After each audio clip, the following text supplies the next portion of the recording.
बहुत से लोग नहीं जानते कि दुनिया में ऐसे कई रहस्य हैं जिन्हें वैज्ञानिक आज तक पूरी तरह समझा नहीं सके हैं। और दुनिया के सभी देशों में चीन वास्तव में उन देशों में से एक है जहां सबसे ज्यादा अजीब रहस्य भरे हुए हैं।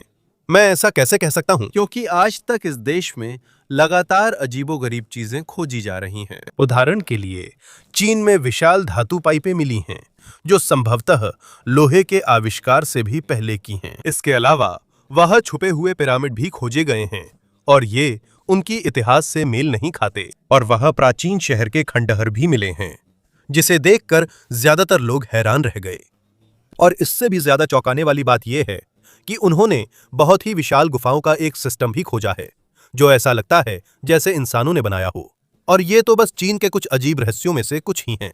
और इसी वीडियो में हम चीन की सबसे रहस्यमय और सबसे बड़ी प्राचीन संरचनाओं में से कुछ को और भी करीब से जानेंगे जो आज तक एक पहेली बनी हुई है। ये अब भी विशेषज्ञों के लिए सोचने का विषय है। शुरू करने से पहले इस वीडियो को लाइक जरूर करें। ये कंटेंट क्रिएटर्स के लिए बहुत जरूरी है। बहुत धन्यवाद। और अब चलिए शुरू करते हैं। और हमारा नंबर 1 है डालोंग्यू गुफाएं। 1992 से पहले चीन के झेजियांग प्रांत के शियान बेइकुन नामक छोटे से गांव में एक अनोखा दृश्य था जो लंबे समय से उनकी जिंदगी का हिस्सा था। वह कुछ बड़ी चौकोर झीलें थीं जो हर मौसम में पानी से भरी रहती थीं और कभी नहीं सूखती थीं। इसीलिए स्थानीय लोग इन्हें बॉटमलेस पॉन्ड्स या तली रहित झीलें कहते थे। इसके अलावा इनमें मछलियां भी थीं, इसलिए मछुआरे अक्सर यहां आते थे। इसके बावजूद 1992 की गर्मियों में एक घटना घटी जिसने आधुनिक पुरातत्व के सबसे बड़े रहस्यों में से एक को उजागर किया। एक निवासी ने झीलों में से एक एक बहुत बड़ी मछली पकड़ी जिसका वजन 30 पाउंड से भी ज्यादा था। इस अनोखी पकड़ से इलाके के लोग और जिज्ञासु हो गए। उन्होंने झील की असली गहराई जानने का सोचा, इसलिए उन्होंने पानी बाहर निकालने का फैसला किया। 5 दिन लगातार पंपिंग के बाद पानी का स्तर धीरे धीरे कम होने लगा। और वहीं उन्होंने एक ऐसी चीज देखी जिसकी उन्हें उम्मीद नहीं थी। उन्होंने झील के नीचे पत्थरों की सीढ़ियां देखीं जो नीचे की ओर जा रही थीं।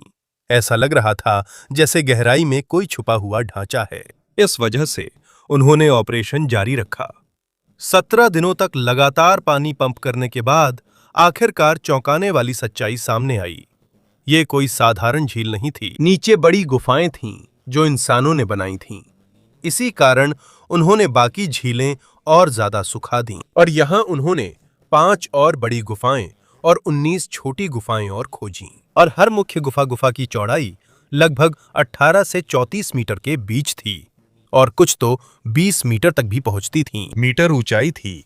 यह छत को सहारा देने वाले स्तंभ दिखते हैं। इसका डिजाइन बहुत अच्छा है और इसमें एक अनोखा आकार भी है जो ऐसा लगता है जैसे इसे बहुत अच्छे से योजनाबद्ध किया गया हो। और विशेषज्ञ तब और भी ज्यादा हैरान रह गए जब उन्होंने दीवारों और छत पर निशान देखे।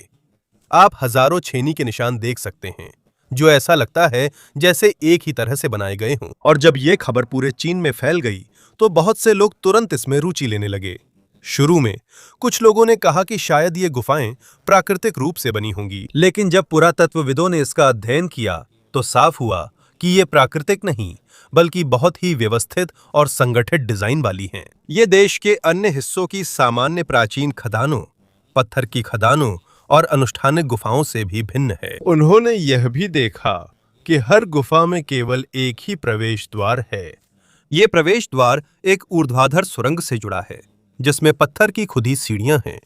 इससे बारिश और पानी ऊपर से अंदर आ सकते हैं। वहां जल निकासी चैनलों और गड्ढों की एक जटिल प्रणाली भी है जो पानी के प्रवाह को नियंत्रित करने के लिए वाटर ट्रैप्स का काम करती है। और सिर्फ इतना ही नहीं, गुफाएं दक्षिण से दक्षिण पश्चिम की ओर स्थित हैं। इसी वजह से अंदर ज्यादा धूप आती है। यह दीवारें भी बिल्कुल सीधी नहीं है बल्कि थोड़ी झुकी हैं ताकि छत का भार कम हो और वे ढहें नहीं। ये दिखाता है कि इसे बनाने वालों के पास इंजीनियरिंग का गहरा ज्ञान था। विशेषज्ञों के विश्लेषण के अनुसार संभवतः इन गुफाओं को ऊपर से नीचे की ओर खोदा गया था। उन्होंने हर परत पर अलग अलग आकार की छेनी से धीरे धीरे पत्थर हटाया। एक गुफा में कुछ प्राचीन छेनी भी मिली हैं और यहीं से सब कुछ और भी रहस्यमय हो गया। दीवारों पर निशान बहुत ही समान और लगभग एक जैसे हैं, मानो किसी मशीन ने बनाए हों। कुछ शोधकर्ताओं ने भी यही समानता देखी है। वे पैटर्न जो आधुनिक ड्रिलिंग उपकरणों से बन सकते हैं। जब लॉन्गयू गुफाओं के और आज की मशीनों के निशानों की तुलना करते हैं तो इनकी समानता हैरान कर देती है। ये लगभग एक जैसे हैं। इसी वजह से कुछ लोग सवाल करते हैं, क्या यह संभव है कि इसे बनाने वाले लोगों ने उन्नत तकनीक का इस्तेमाल किया हो? लॉन्गयू गुफाएं किसने और कब बनाई, इसका आज तक कोई साफ जवाब नहीं है। यह प्रोजेक्ट असल में क्यों बना था, यह भी अज्ञात है। कई दशकों से पुरातत्वविद इसका अध्ययन कर रहे हैं, लेकिन फिर भी कई विवरण रहस्य बने हुए हैं। असल में इससे जुड़ी ऐतिहासिक जानकारी बहुत ही कम है। 19वीं सदी की एक प्राचीन कविता जिसे वुयू ने लिखा था में इस स्थान का उल्लेख है, पर इसमें यह नहीं बताया गया कि गुफाएं कैसे या क्यों बनाई गईं। इसके बावजूद गुफाओं की जमीन पर चमकदार मिट्टी के बर्तन भी पाए गए हैं। जांच के अनुसार ये बर्तन पश्चिमी हान राजवंश के समय के हैं, यानी ये 2000 साल से भी ज्यादा पुराने हैं। ये दर्शाता है कि खुद ये गुफाएं उन बर्तनों से भी ज्यादा पुरानी हैं। और अगर सारी गुफाएं हाथ से सिर्फ साधारण औजारों से बनाई गई हैं, तो संभव है कि इस परियोजना को पूरा करने में कई सदियां लग गई होंगी। विशेषज्ञों का मानना है कि निर्माण का विशाल आकार दर्शाता है कि इसे किसी सम्राट या शक्तिशाली सरकार ने वित्त पोषित किया होगा। अगर ऐसा है तो इतिहास में इसकी जानकारी क्यों नहीं है? लॉन्गयू गुफाओं का एक बड़ा रहस्य है दीवारों पर बने निशान। शोधकर्ताओं ने देखा कि लगभग सभी नक्काशियां एक जैसी हैं और बिल्कुल 60 डिग्री के कोण पर बनी हुई हैं। सिर्फ हाथ के औजारों के इस्तेमाल पर ऐसा करना बहुत मुश्किल है। इसके अलावा गणनाओं के अनुसार पूरी गुफा प्रणाली बनाने के लिए लाखों घन मीटर पत्थर हटाना पड़ा। बलुआ पत्थर भी लगभग 3 टन प्रति घन मीटर वजन का होता है, इसलिए खुदाई किए गए पत्थर का कुल वजन लाखों टन तक पहुंच जाता है। लेकिन यहां और भी चौंकाने वाली बात है, आसपास कहीं भी एक भी बड़ा पत्थरों का ढेर नहीं मिला। ना ही किसी पुराने मजदूर शिविर के कोई निशान है, ना ही कोई प्राचीन गांव मिला जहां ये मजदूर रह सकते थे। गुफाओं से निकाले गए पत्थरों को कहां ले जाया गया, इसका कोई ठोस सबूत नहीं है। इतने बड़े प्रोजेक्ट में कुछ निशान तो मिलने चाहिए थे। आज तक सारे सबूत ऐसे गायब हैं जैसे कभी थे ही नहीं। लॉन्गयू गुफाएं ही एकमात्र रहस्यमय जगह नहीं हैं। चीन के अलग अलग हिस्सों में भी ऐसी कई प्राचीन गुफाएं और भूमिगत संरचनाएं हैं जो अद्भुत इंजीनियरिंग का प्रदर्शन करती हैं। इसी वजह से सवाल और भी गहरा हो जाता है, आखिर इस क्षेत्र में कभी रहने वाली कुछ प्राचीन सभ्यताएं कितनी विकसित थीं? समय के साथ कई सिद्धांत सामने आए हैं। कुछ का कहना है कि ये एक प्राचीन पत्थर खदान थी। कुछ लोग मानते हैं कि ये एक भूमिगत भंडारण सुविधा थी। कुछ लोग मानते हैं कि ये भिक्षुओं या किसी खास समुदाय का स्थान हो सकता है। फिलहाल इन सिद्धांतों को साबित या पूरी तरह खारिज करने के लिए पर्याप्त सबूत नहीं है। लॉन्गयू गुफाओं की तरह हमारी सूची का अगला स्थान आपको और भी हैरान करेगा। और नंबर 2 पर है यांगशान खदान। चीन के नानजिंग शहर के बाहर एक प्राचीन स्थान है जो आज तक इतिहासकारों और इंजीनियरों के लिए एक बड़ी पहेली बना हुआ है। ये है यांगशान खदान। पहली नजर में ये एक पुरानी पत्थर की खदान दिखती है, लेकिन पास जाकर छोड़ी चीजें देखने पर लगता है कि ये साधारण जगह नहीं है। कई सदियों तक यहां से नानजिंग के बड़े भवनों और स्मारकों के लिए पत्थर निकाले जाते थे, लेकिन यहां कुछ अजीब देखा गया। यहां एक बड़ी पत्थर का शिलास्तंभ है जिसे योंगले सम्राट के समय 15वीं सदी की शुरुआत में छोड़ा गया था। सन 1405 में योंगले सम्राट ने मिंग शियाओ लिंग मकबरे के लिए एक विशाल स्मारक बनाने का आदेश दिया, जो उनके पिता की समाधि है। योजना थी कि इसे 3 भागों में बांटें। पहले बड़ा आधार, दूसरा स्तंभ का मुख्य भाग और तीसरा उसका सिर जिस पर ड्रैगन की डिजाइन बननी थी। विशेषज्ञों ने देखा तो महसूस किया इसमें एक बड़ी समस्या है। इतने बड़े पत्थर को यांगशान से मिंग शियाओ लिंग तक कैसे ले जाया जाए और वे इसे सही तरीके से कैसे खड़ा करेंगे? आखिरकार जवाब साफ हो गया, वे ऐसा नहीं कर सकते थे। इसलिए यह योजना पूरी नहीं हो सकी। इसलिए परियोजना को छोड़ दिया गया और आज तक इसके 3 विशाल टुकड़े खदान में ही पड़े हैं। दरअसल स्तंभ का आधार बहुत बड़ा था। इसकी लंबाई 99.6 फीट, मोटाई 43 फीट और ऊंचाई 52 फीट है। इसका अनुमानित वजन 16,250 मीट्रिक टन है। इसी वजह से कुछ लोग इसे इंसान द्वारा काटा गया सबसे बड़ा पत्थर मानते हैं।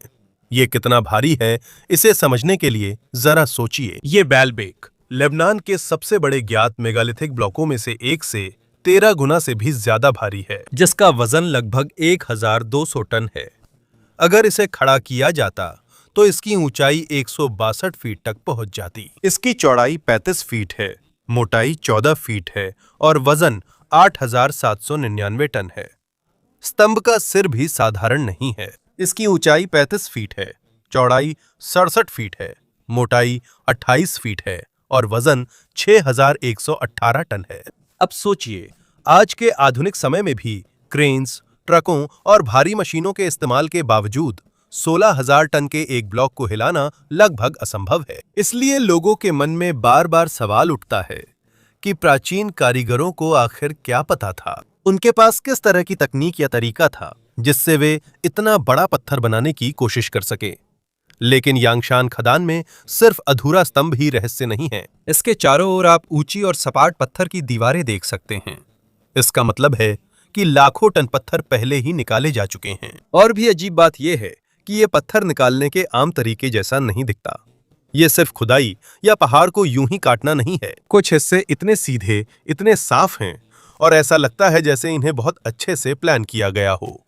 और कुछ बड़े पत्थरों के नीचे चौकोर छेद भी हैं। संभव है ये छेद पत्थर उठाने या हिलाने के लिए बने हों। लेकिन कटाई की सटीकता और कुछ सतहों की चिकनाई ऐसी कौशल दिखाती है जिसे समझाना मुश्किल है, अगर सिर्फ साधारण उपकरणों का इस्तेमाल किया गया हो। कुछ बड़े पत्थरों पर सीधे खांचे हैं, जैसे उन्हें किसी बेहद माहिर पत्थर तराशने वाले ने बनाया हो। ऐसा लगता है जैसे उन्हें पता था कि पहाड़ को कैसे आकार देना है, जैसे वे बस लकड़ी की तरह इसे तराश रहे हों। कुछ लोग मानते हैं कि सतह का पुराना दिखना दर्शाता है कि ये जगह अनुमान से भी अधिक पुरानी हो सकती है। कॉम्प्लेक्स के अन्य हिस्सों में चट्टान में तराशी चौकोर खांचे हैं, जिनके कोने करीब 90 डिग्री हैं। अगर सिर्फ कांसे के औजार थे तो सोचना मुश्किल है कि उन्होंने इतनी सटीक कटिंग कैसे की। कुछ संरचनाओं में बड़े अजीब उभरे हिस्से हैं जो इस जगह के रहस्य को बढ़ाते हैं। और कई प्राचीन परियोजनाओं की तरह यांगशान खदान से भी एक अंधेरी कहानी जुड़ी हुई है।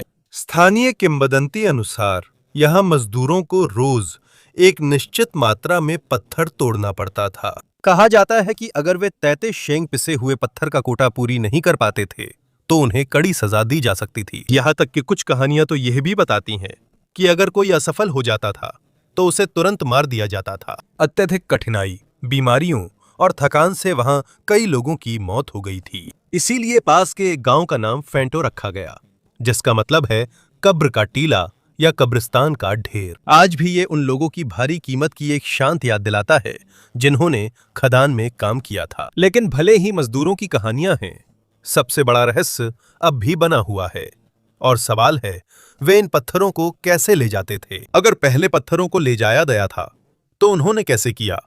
और अगर ये हैरान करता है तो इससे भी ज्यादा हैरान करने वाली बात है नंबर 3, हुआशान गुफाएं। अगर लॉन्गयू गुफाएं एक बड़ी पहेली खड़ी करने के लिए काफी थीं, तो ये अकेली नहीं है। साल 2000 में एक किसान पहाड़ी पर लकड़ी इकट्ठा कर रहा था जब वह गलती से एक बहुत बड़ी गुफा में गिर गया। कई दशकों तक वहां के लोग उसी रास्ते का इस्तेमाल करते थे, लेकिन हैरानी की बात है कि उस हादसे से पहले किसी ने भी उस बड़ी गुफा को नहीं खोजा था। ये खबर फैलते ही गांव के मुखिया और स्थानीय प्रशासन तक पहुंची और इलाके में बड़ा सर्वे शुरू हुआ। और जो उन्होंने खोजा वह सिर्फ एक गुफा नहीं थी। फ्लावर हिल में लगभग 5 किलोमीटर तक फैली हुई 36 कृत्रिम गुफाएं छुपी हुई थीं। इन्हें चीन की प्राचीन भूमिगत संरचनाओं में से सबसे बड़ी संरचनाओं में गिना जाता है। अनुमान है कि इन गुफाओं को बनाने के लिए कम से कम 1 लाख टन पत्थर हटाया गया था। लेकिन लॉन्गयू केव्स की तरह यहां भी एक बड़ी समस्या है। निकाले गए पत्थरों का ढेर नहीं मिला। और हैरानी की बात यह है कि हुआसियां ज्यादा दूर नहीं है। एक और जगह है जहां 36 गुफाएं भी हैं, जो लगभग उसी तरह बनाई गई हैं। इसका मतलब है कि कई और गुफाएं अभी छुपी हो सकती हैं और नहीं खोजी गई हैं। फिलहाल सिर्फ 3 गुफाएं जनता के लिए खुली हैं। ये हैं ग्रोटो 2, ग्रोटो 24 और ग्रोटो 35। अधिकांश अभी भी पूरी तरह से खोजे नहीं गए हैं। ग्रोटो 2, जिसे हुआंशी गुफा भी कहते हैं, में विशाल प्रवेश कक्ष है जिसकी लंबाई 140 मीटर है और यह 1 एकड़ से बड़ा है। इसमें 2 स्तर हैं, लेकिन निचला स्तर पूरी तरह से खुदाई नहीं हुआ है। इसका मुख्य हॉल इतना बड़ा है कि इसके अंदर से एक गाड़ी भी निकल सकती है, लेकिन आधुनिक सुरंगों की तरह इसका लेआउट योजनाबद्ध नहीं है। हुआंशी ग्रोटो की बनावट अलग है। इसके कमरे और स्तंभ बेतरतीब ढंग से रखे गए हैं, लेकिन भले ही इसका रूप ऐसा है, यह साफ है कि यह प्राकृतिक नहीं है। दीवारों पर औजारों के निशान अब भी दिखते हैं। वहां तरह तरह के स्तंभ और गहरे तालाब हैं जिनमें हमेशा पानी रहता है। इस पानी में खनिजों की मात्रा ज्यादा है, लेकिन अजीब बात है, यहां कोई मछली नहीं है। छत की ऊंचाई लगभग 4 मीटर है। अंदर साल भर ठंडक रहती है। तापमान करीब 15 डिग्री सेल्सियस रहता है। इसलिए जब गर्मी होती है तो यह गर्मी से बचने के लिए एक प्राकृतिक ठिकाना बन जाता है। अंदर कभी-कभी ठंडी धुंध दिखती है जो एक पतले बादल की तरह गुफा की जमीन पर रेंगती है। ग्रोटो 2 की खुदाई में चीनी मिट्टी की प्लेटों के टुकड़े और लोहे के औजार मिले, लेकिन ये औजार बहुत छोटे, चावल के कटोरे जितने थे।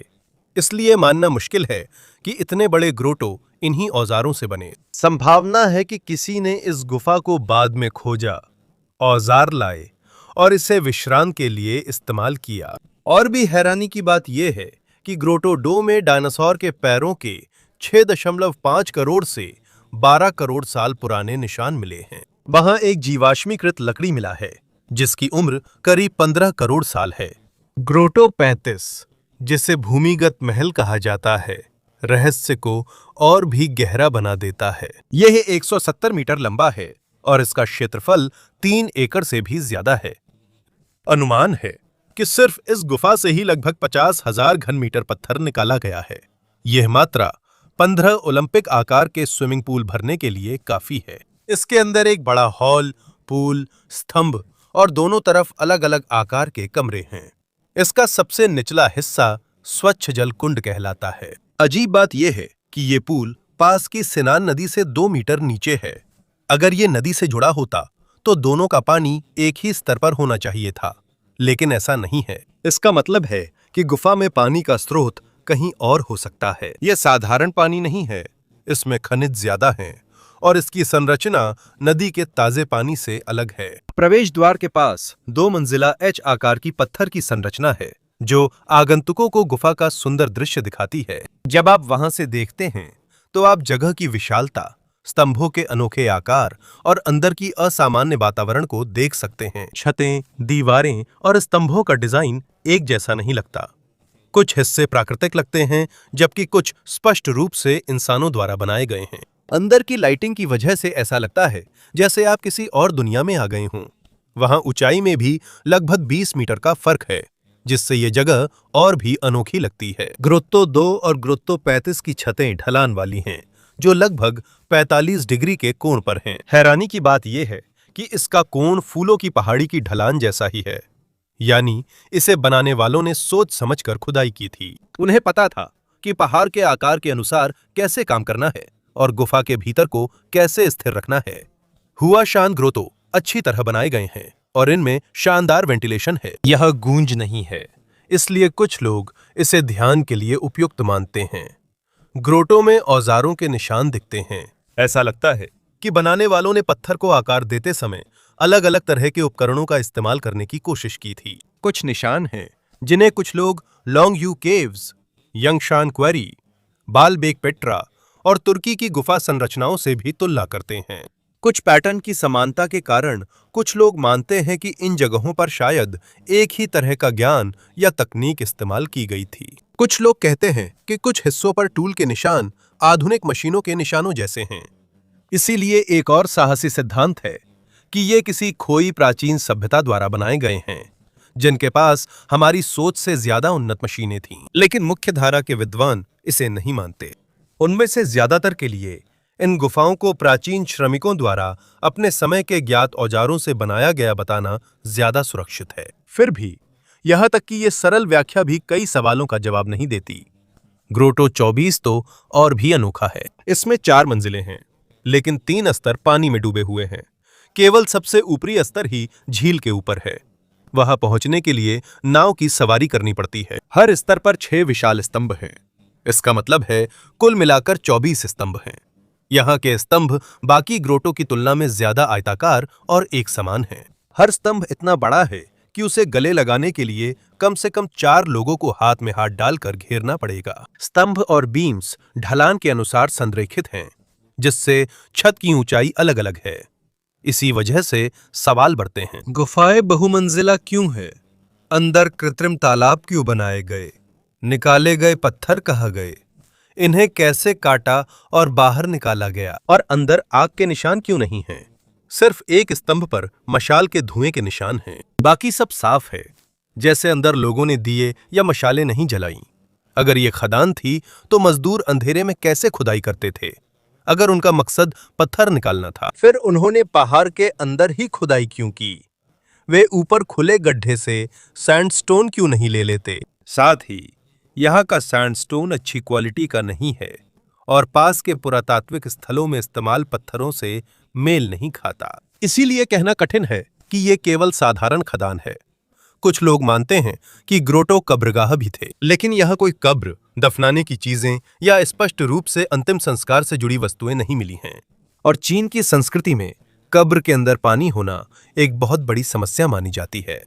कुछ लोगों ने कहा कि ये शायद भंडारण क्षेत्र है, लेकिन अंदर की नमी और ठंडक के कारण यहाँ खाना, सामान या कीमती चीजें रखना उपयुक्त नहीं है। एक सिद्धांत है कि इसका उपयोग सैनिकों के लिए हुआ था, क्योंकि रिकॉर्ड से पता चलता है कि यहाँ सैनिकों की टुकड़ियां जुटी थीं।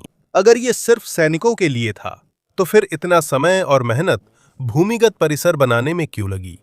वे खाना कैसे पकाएंगे? वे खाएंगे कहाँ? वे ऐसी जगह कैसे चल फिरेंगे जहाँ रोशनी और सूखी जगहें ना हों? अगर सिर्फ एक प्रवेश द्वार है, तो क्या हमले में वे आसानी से फंस नहीं जाएंगे? इसी कारण हुआशान ग्रोटोस आज भी रहस्य है। इसकी विशालता, किए गए काम की मात्रा, खुदे हुए पत्थर का गायब हो जाना और ये सच्चाई कि ये साल 2000 तक छुपा रहा, इन सबको नजरअंदाज करना मुश्किल है।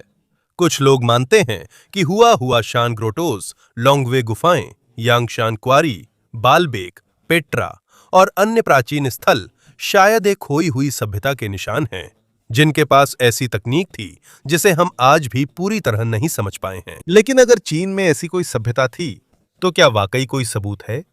आइए इसे देखें। साल 1996 में एक पुरातात्विक खोज ने इस संभावना को जन्म दिया कि चीन में हमारी सोच से भी कहीं पुरानी सभ्यता हो सकती है। और यहीं पर हम नंबर 4 डाबागोंग पाइप्स को शामिल करते हैं। यह इस बात का सबूत है कि चीन में पहले से ही एक प्राचीन सभ्यता थी। साल 1996 में चीन के माउंट बैगोंग के पास कुछ अजीब तरह की पाइप्स खोजी गई थीं। इनकी अलग अलग साइजेस थीं। कुछ लगभग टूथपिक जितनी पतली थीं और कुछ की चौड़ाई कई इंच तक थी। क्योंकि ये पाइप्स सीधे चट्टानों में धसी हुई थीं, इसलिए तुरंत ये सवाल उठा कि क्या ये प्राकृतिक हैं या इंसानों द्वारा बनाई गई हैं। ये पाइप्स तब चर्चा का केंद्र बन गईं जब रिपोर्ट्स आईं कि ये शायद 5000 साल से भी ज्यादा पुरानी हो सकती हैं। अगर ये सच है, तो ये चीन में लोहे के गलाने के ज्ञात काल से भी ज्यादा पुरानी हैं। कुछ शोधकर्ताओं ने उस इलाके की गुफाओं के अंदर भी जंग लगे पाइप्स देखे हैं। कुछ पाइप्स पहाड़ और जमीन के नीचे जुड़े हैं, जिससे लगता है वे प्राचीन जल प्रणाली के हिस्से रहे होंगे। तोसोन झील के पास और भी पाइप्स मिलने से रहस्य और गहरा गया। कुछ पाइप्स झील के नीचे दबे हुए हैं, जबकि कुछ पानी की सतह से बाहर निकले हुए हैं। लेकिन जब इनकी और गहराई से जांच की गई, तो एक और भी साधारण व्याख्या सामने आई। नाली शाओलिन और अन्य शोधकर्ताओं के अध्ययनों के अनुसार संभव है कि ये असल में पाइप्स न होकर जीवाश्म बनी हुई जड़ें या प्राचीन पेड़ों की जड़ें हों, जो बहुत लंबे समय में खनिजों से बदल गई हैं। साल 2003 में वैज्ञानिकों ने जैविक यौगिक और वृद्धि के छल्ले भी पाए, जो इस सिद्धांत का समर्थन करते हैं। फिर भी रहस्य पूरी तरह से खत्म नहीं हुआ है। साल 2007 में बताया गया कि कुछ ट्यूबों के हिस्सों में असामान्य रेडियोधर्मिता दिखाई दी। आज तक ज्यादातर वैज्ञानिक मानते हैं कि बाइगोंग पाइप्स केवल प्राकृतिक संरचनाएं हैं, लेकिन उनकी उत्पत्ति से जुड़ी कुछ जानकारियां अब भी रहस्य बनी हुई हैं। Number 5 great white pyramid. चीन के शियान के आसपास कहा जाता है कि सैकड़ों प्राचीन पिरामिड फैले हुए हैं, जो विशाल मैदानों में बिखरे हुए हैं। कई सालों तक पश्चिमी दुनिया को इनके बारे में कुछ भी पता नहीं था। ये सब तब बदल गया जब 1912 में कुछ अमेरिकी यात्रियों ने चीन के पिरामिडों के बारे में अपनी टिप्पणियां दर्ज कीं। लेकिन सबसे विवादास्पद कहानी 1945 में शुरू हुई। चीन से भारत की ओर उड़ान भरते समय अमेरिकी पायलट जेम्स गॉसमैन ने रिपोर्ट किया कि उन्होंने एक विशाल सफेद पिरामिड देखा, जिसकी ऊंचाई लगभग 300 मीटर थी। उनके अनुसार चोटी पर क्रिस्टल जैसी चीज थी। 2 साल बाद कर्नल मॉरिस एन की ओर से एक और रिपोर्ट आई, जिसने ग्रेट व्हाइट पिरामिड की कथा को और भी प्रसिद्ध कर दिया। कुछ कहानियों के अनुसार इसका आकार गीजा के ग्रेट पिरामिड से दोगुना हो सकता है। लेकिन एक समस्या है, आज तक ऐसा कोई पिरामिड नहीं मिला है जो उन विवरणों से पूरी तरह मेल खाता हो। कुछ शोधकर्ताओं का मानना है कि शायद यह केवल एक गलत पहचान थी और पायलटों ने जो देखा वह चीन के पहले सम्राट का मकबरा था, जिनका नाम छिन शी हुआंग था। लेकिन यह व्याख्या भी पूरी तरह से मेल नहीं खाती। इसी बीच चीन के कई पिरामिड अभी भी पूरी तरह से खुदाई नहीं किए गए हैं। चीनी अधिकारियों का कहना है कि वे बेहतर तकनीक का इंतजार कर रहे हैं ताकि इन संरचनाओं के भीतर मौजूद संभावित वस्तुएं सुरक्षित रहें। इसी कारण उनके कई रहस्य अब भी छुपे हुए हैं। ये विषय और भी रोचक तब हो गया जब प्राचीन शू साम्राज्य की खोज हुई, एक सभ्यता जिसने ये दिखाया कि चीन के प्राचीन इतिहास के बारे में हमें अभी भी बहुत कुछ नहीं पता है। अधिकांश पिरामिड मिट्टी की ईंटों से बने हैं और हजारों सालों में उन पर घास और पेड़ उगाए हैं। दूर से देखने पर वे साधारण पहाड़ियों जैसे लगते हैं। साल 2000 में कुछ चीनी अधिकारियों ने कहा कि सिर्फ शियान के आसपास ही लगभग 40 पिरामिड हैं। दुनिया के अन्य पिरामिडों की तरह इनमें से कई को चारों दिशाओं के अनुसार बनाया गया है। इस क्षेत्र में सबसे महत्वपूर्ण खोजों में से एक साल 1974 में हुई, जब 2 किसानों ने गलती से टेराकोटा आर्मी की खोज की।